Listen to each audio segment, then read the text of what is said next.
नमस्कार, माझं नाव रोहिणी केळापुरे। आज गुढीपाडवा अर्थात वर्षाचा पहिला सण, चैत्र मासातल्या शुक्ल पक्षातली प्रतिपदा। तर आपण पहिलं गुढीची पूजा करूयात।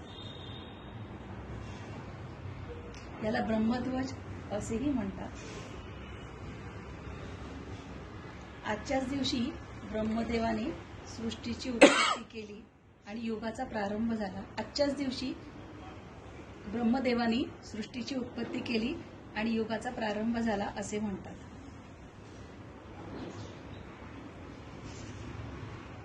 इथे कलश असतो जो पूर्ण सृष्टीचं प्रतीक आहे। ह्याच्यामध्ये झेंडूची माळ असते, तसंच साखरेच्या गाठ्या असतात, कडुलिंबाचा पाला आणि आंब्याची पानं। हे सर्व एका रेशमी वस्त्राला बांधलेलं असतं आणि याची पूजा केली जाते। तर आज क्रोधी नाम संवत्सराचा अंत होऊन नवीन संवत्सर अर्थातच विश्वावसु संवत्सर सुरू झालेला आहे।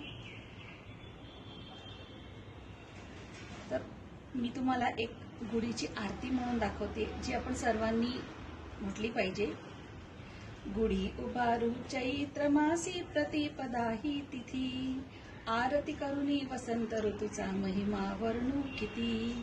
विश्वनिर्मिती ब्रह्म करीतो ब्रह्मपुराणी असे, अयोध्येसी वनवासाहुनी राम पुन्हा परतसे।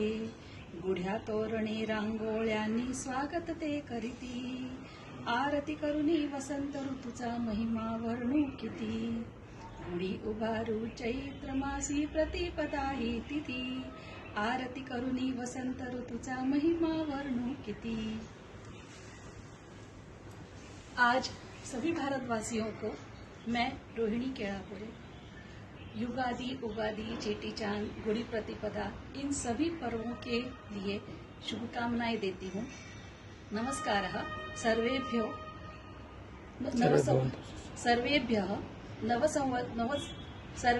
नवसंवत्सरस्य शुभाशयाः। नमस्कारः।